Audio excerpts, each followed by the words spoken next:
103페이지입니다. 성경 보는 안경 두 번째 책, 제 거. 제 책 103페이지입니다. 직원의 취임. 지금은 그 직원의 소명과 취임에서 보통 직원, 목사님이죠. 목사로서 소명. 첫 번째는 우리를 구원하기 위해서 하나님이 우리를 부르셨고, 두 번째는 우리에게 상급을 주기 위해서 직분으로 부르셨다.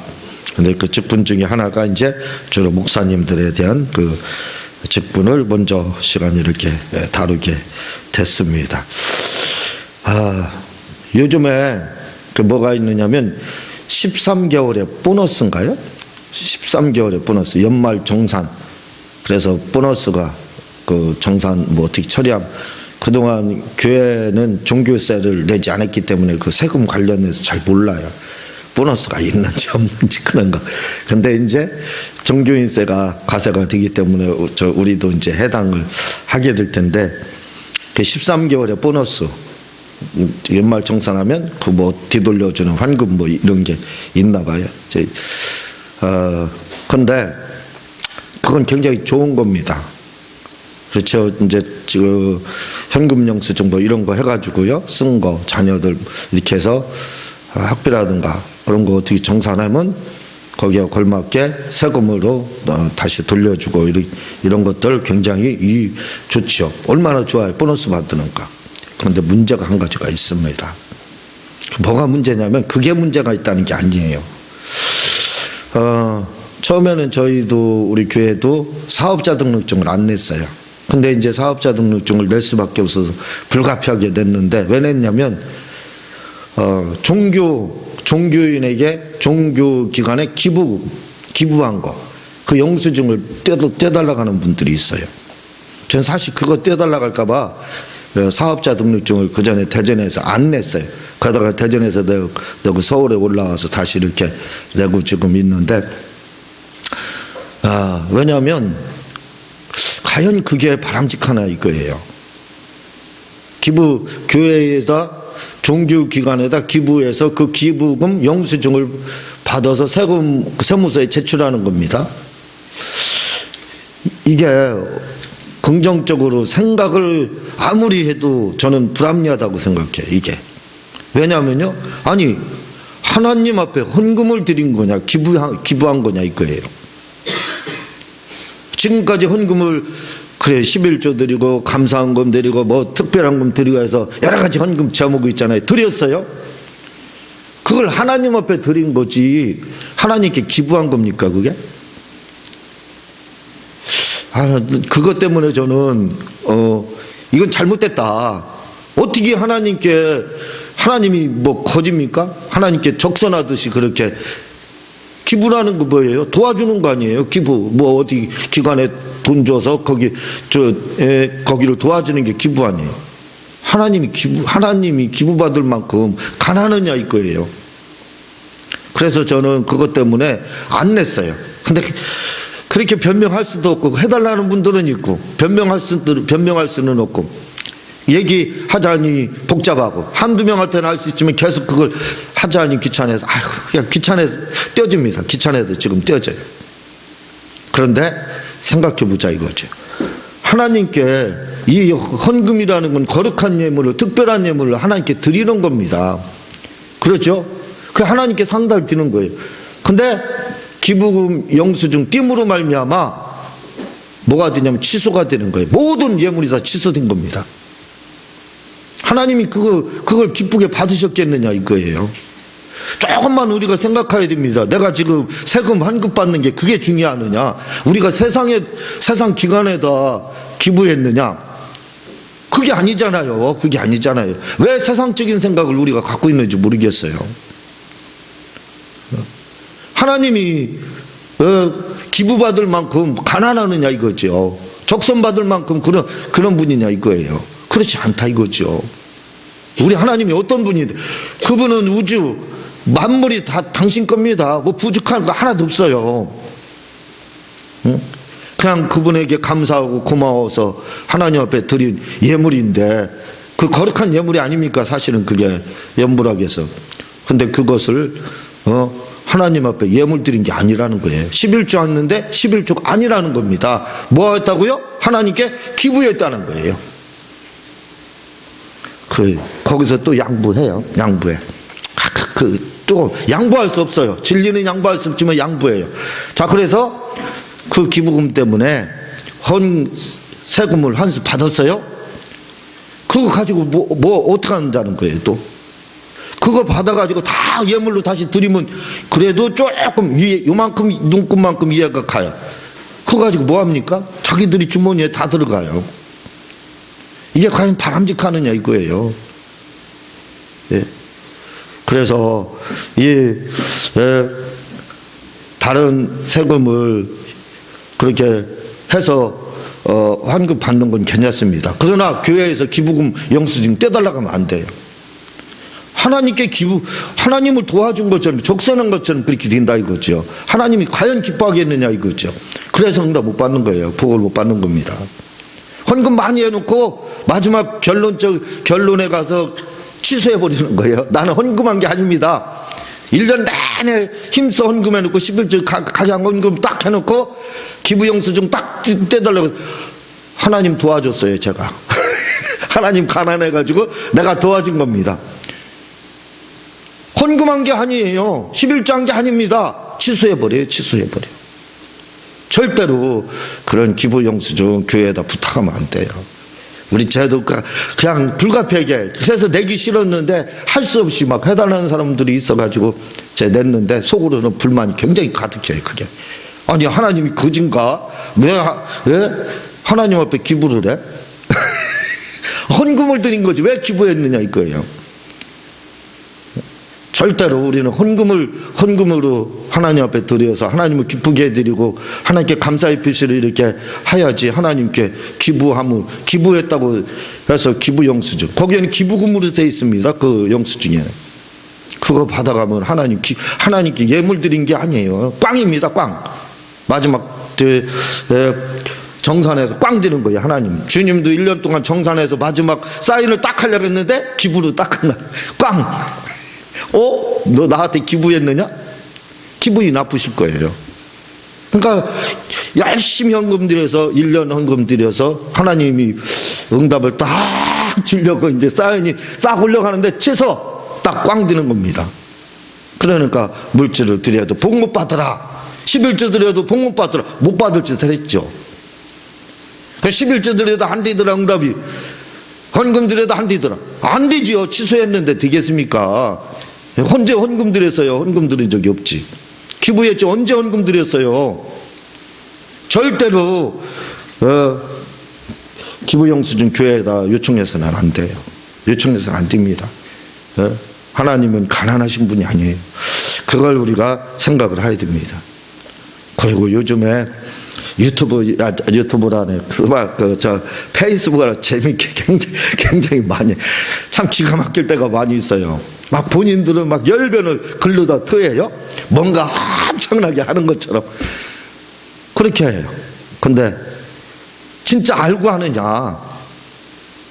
너무 무지한 가운데 이야기하는 부분 너무나도 많이 해요. 그러면서 막 엄청난 자기만 하는 것처럼 그렇게 하는데 그래서 제가 논증하기 싫어가지고 아무것도 안 올려요. 저는 그냥 특별하지 않으면 그냥 좋아요하고 이렇게 눌러주기만 하지 거기에 대해서 왈가왈부하지 않아요.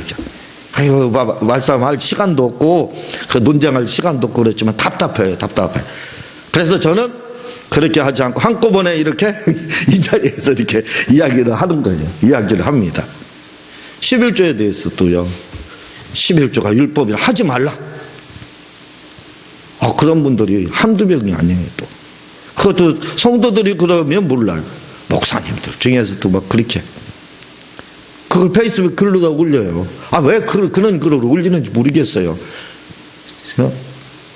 좀 그러지 않아도 성도들이 잘못 생각하는 부분들이 많이 있으면 바르게 잡아줘야죠. 바르게 잡아줘야 되는데 바르게 잡아줄 생각을 안 하고 같이 야당이 돼서 그 야당이 하나님 앞에 야당입니다.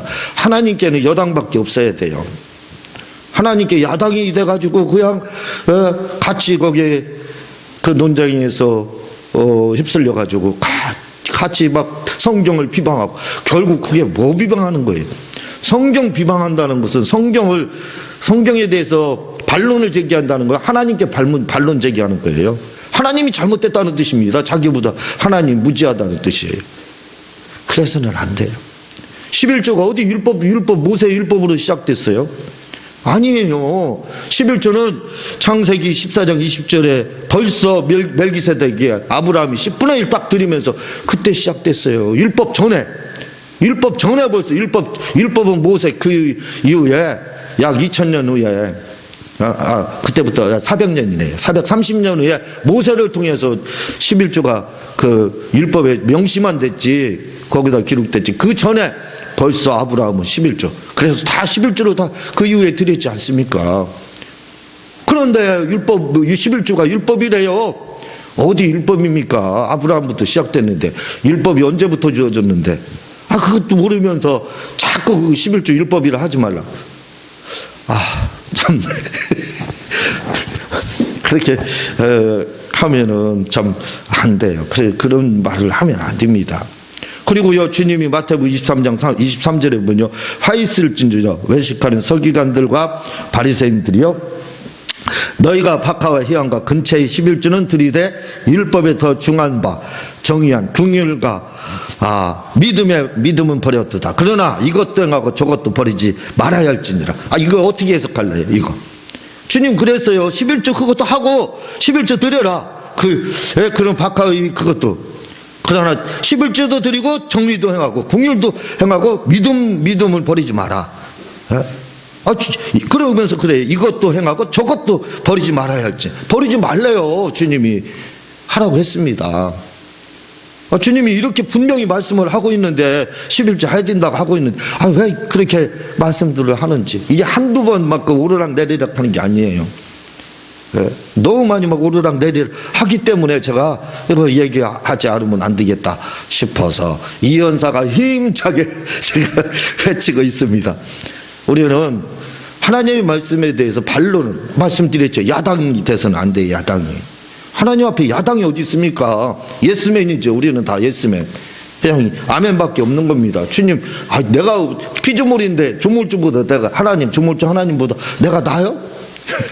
그건 교주들이나 하는 말이에요. 교주들. 하나님보다 내가 더 위대하다. 교주들이나 그런 말을 하고 있습니다. 우리는 그런 거 없어요. 그냥 주님이 이렇게 하라고 하면 마음에 안 들더라도 아멘하고 하야죠. 그게 우리의 의무 아닙니까? 우리 입법자가 법을 정하면 국회, 입법자가 법을 정하면 준법자, 우리는 준수할 사항이 있어요. 지켜야 되는 겁니다. 그냥 세상의 법도 입법이 되면 준수해야죠. 준법자가 돼야 됩니다. 마찬가지. 그런데 하나님 나라의 법은 더 그래요. 주님이 제정하셔서 하라고 했으면 두말하지 않고 그냥 아멘하면 이런 것, 뭔 그렇게 논란이 많고 믿기 싫어서 그렇게 발버둥치는지 모르겠어요. 성경을 해석하려고 해도, 성경을 보더라도 우리는 믿기 위해서 무조건 내 상식이 안 맞더라도 그걸 기도해서 물어봐야 됩니다. 그리고 깨달아. 그리고 믿기 위해서 믿어야 됩니다. 믿어야 돼요. 눈물을 흘리면서라도 믿어야 된다 이거죠. 그게 우리가 할 일인데 참 답답한 일들이 너무나도 많아서 이 연사가 그래서 힘차게 이렇게 외치고 있는 겁니다. 목사의 취임 한번 읽어보도록 하겠습니다. 임직식 시작. 임직식은 임직 후보자가 부르심을 받고 시치를 받은 후에 노회에서 이루어집니다.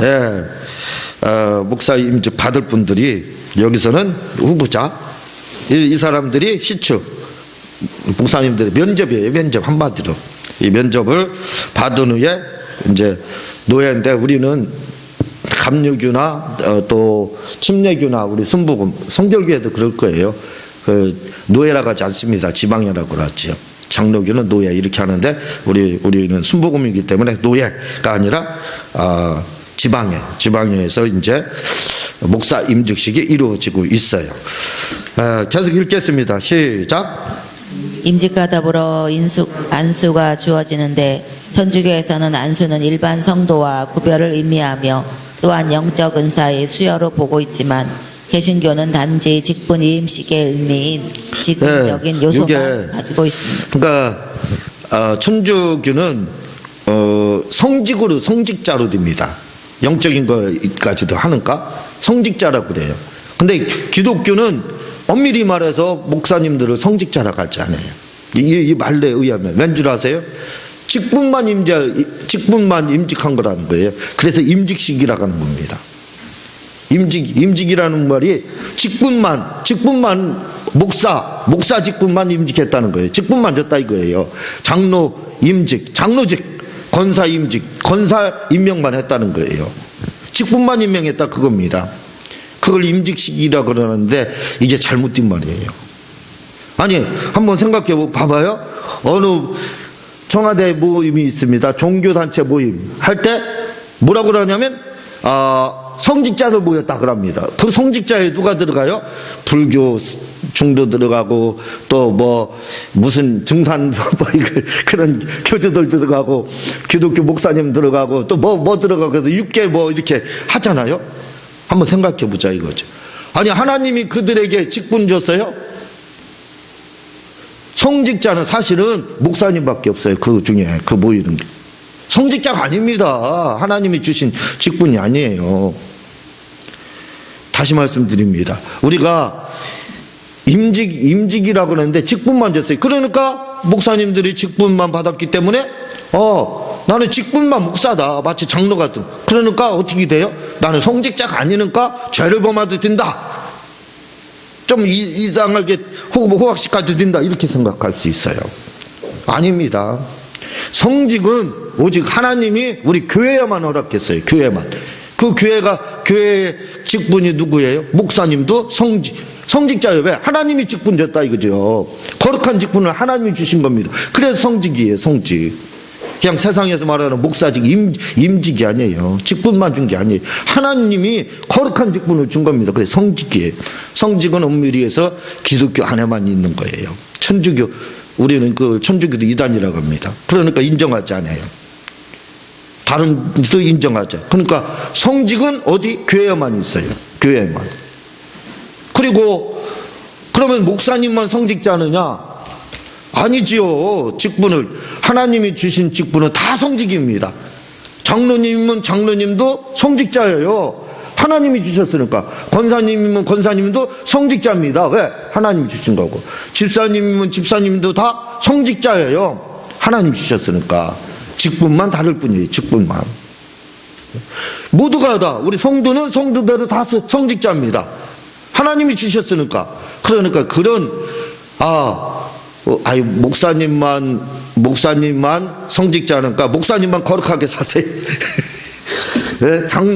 다른 분들은 성직자가 아니니까 그냥 호랑방탕하게 듭니다. 그런 생각 가지면 안 돼. 그러니까 우리 기독교 내에서 어수선하지. 어수선해. 그렇잖아요. 이게 아닙니다. 그게 아니라 이거죠. 우리는 교회 성직은 하나님이 주신 거룩한 직분을 말하는, 이 거룩한 직분 안 받은 사람 누가 있어요? 교회 안에. 단지 그 직분만 다를 뿐이에요. 직분만 다를 뿐입니다.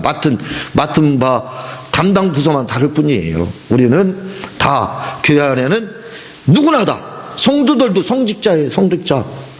그러니까 나가서 목사님처럼 살아야 돼. 바르게 목사님 사는 목사님도 본받아야지.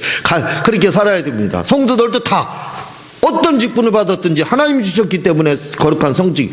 나가서 다 목사님처럼 살아야 돼요. 나는 뭐 목사 아니니까 호박씨 가도 된다. 그런 의식, 그런 생각 버려야 됩니다. 네. 계속 읽겠습니다. 시작. 그리고 장로교에서는 시작. 그리고 장로교에서는 안수는 필수가 아닌 상징이며 선택사항으로 보고 있습니다. 네, 지금은 그런데 다 선택사항이 아니라 필수가 이렇게 되고 있죠. 양기 조직신학에서 그렇게 다루고 있다는 거죠. 계속 읽겠습니다. 시작. 즉 안수자가 안수를 받고 싶으면 받아도 되지만 안 받아도 된다는 말입니다. 구세군 교회에는 사관으로 임망받을 때 안수를 받지 않고 단기 사명을 고백하는 서류에 서명을 하므로 사관의 임직을 받게 됩니다. 예, 안수 안 받아도 장로교회도 그렇게 되지만 다 받아요. 이렇게 그냥 써있기만 한다 이거죠. 구세군은 지금도 사관으로 임명받을 때 안수 안 받는데요. 그냥 서류에다 이렇게 서류 전형 비슷하게 서류에 사인하면 그 이제 사관으로 인정을 받는다. 그렇게 하는데 구세군을 제가 안 해봐서 잘 모르지요. 다섯 번째 교회의 희의. 시작. 개혁교회는 여러 정치 체계를 갖추고 있는데 그것은 당회와 노회와 대회와 총회로 되어 있는데 당회는 지교회의 목사와 장로로 구성되며 노회는 일정한 지역 내의 목사 1인과 장로 1인으로 구성되며 대회와 총회는 노회에서 파송한 목사와 장로로 구성됩니다. 그러나 각 교단별로 약간의 헌법과 약관과 정관의 차이가 있어 이 부분은 더 이상 다루지 않도록 하겠습니다. 예, 교회 상위기관, 교회의 당회의 뭐 장로교는 노예지만 지방회의 뭐 총회 이런 식으로 구성되어 있는데 목사와 장로로 이렇게 구성이 되어 있다. 그런 뜻입니다. 이렇게 그 다음에 이제 교회 권세에 대해서 계속해서 다음 시간에 나가도록 하겠습니다.